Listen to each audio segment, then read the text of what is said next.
Hello, I'm back. It was a strange holiday in the midst of the corona virus crisis. I have to say it was a bit shaky first day when I didn't really know what to do, but then I got into a project, sort of garden project. Oops, the gadget is listing to one side. I got into a garden project and it was actually nice the first 2 days, really nice weather, and that seemed to sort of get me through into the sort of holiday mode, get the brain into holiday mode. And then it was great, and I enjoyed some reading and some sort of DIY type work and occasional brief outings. And as usual, I have a news holiday while I'm off. So yesterday I was back and trying to just feel, gosh, where are we a week on? And I'm not saying, I wouldn't say it feels too good. The shock, we've got through the shock a bit, and we're now realising how serious things are. And I think bracing ourselves for a tsunami of people being seriously ill and dying. And so how do we cope with this? I was very impressed by something I read in the Church Times, and that was saying, an article saying that there are two pandemics. One is of the virus, and we need to do things to reduce the spread of that. Staying at home is the great thing, if you can, unless you're a key worker.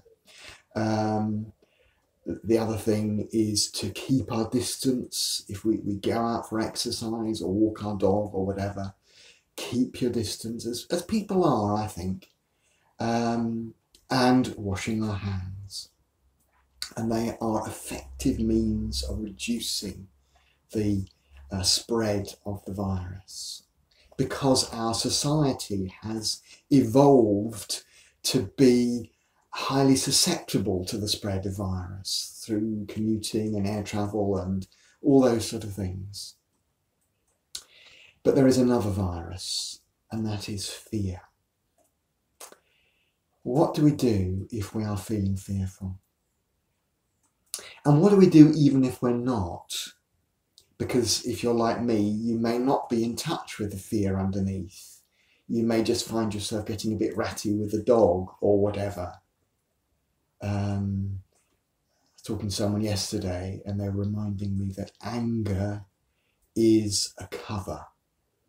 It covers another emotion, and we need to lift the lid on anger and see what's going on underneath. And maybe there's hurt and frustration, or maybe there's fear. And fear has lots of symptoms.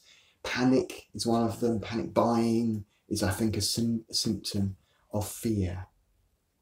So how do we cope with fear? I think the first thing is to be very practical and say, what are the things that are triggering my fear?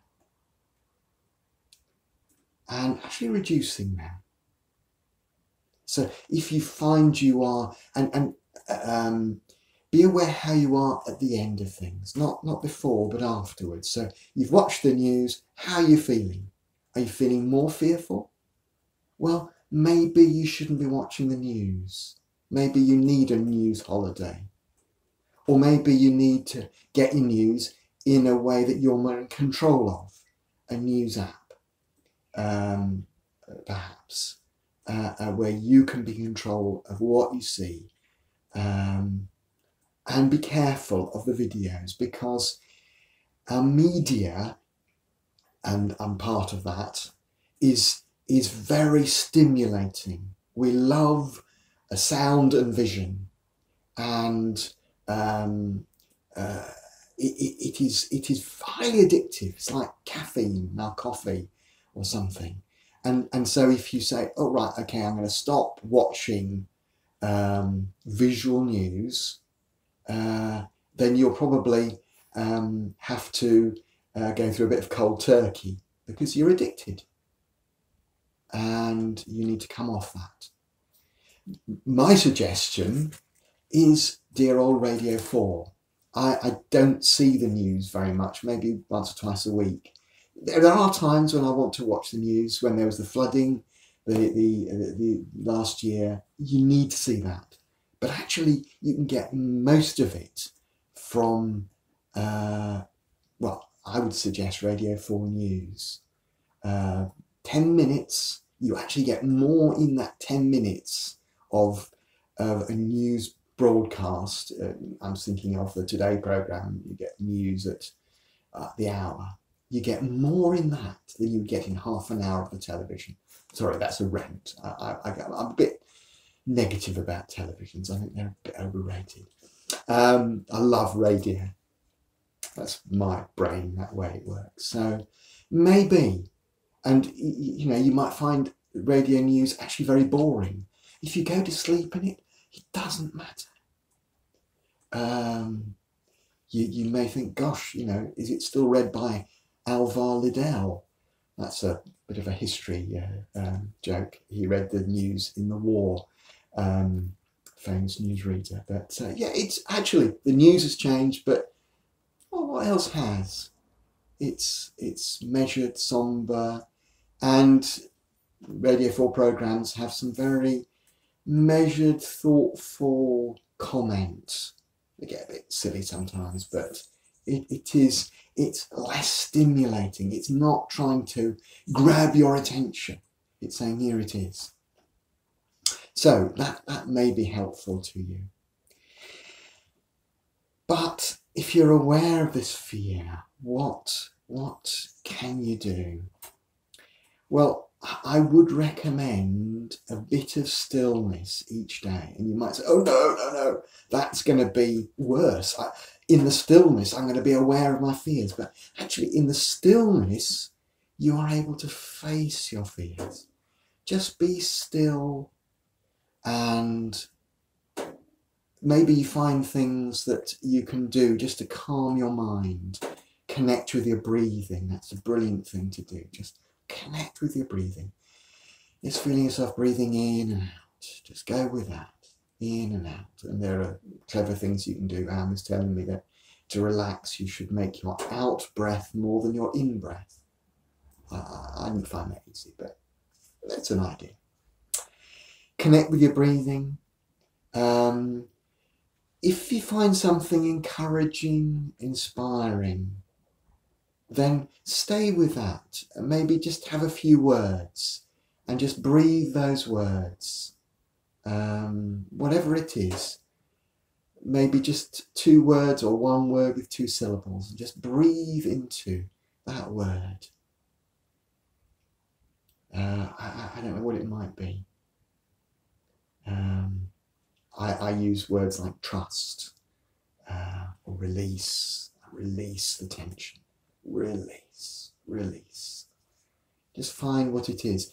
You may find words from the Bible helpful. Just breathe into those words. Keep it short. I trust. Be still. And just breathe into those words.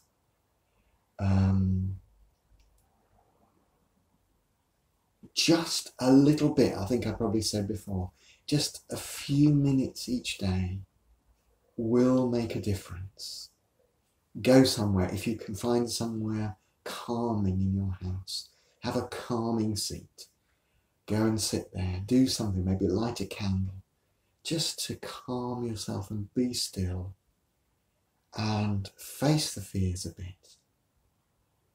Now, you may have a faith or not, but I can assure you that God will sustain you through this crisis.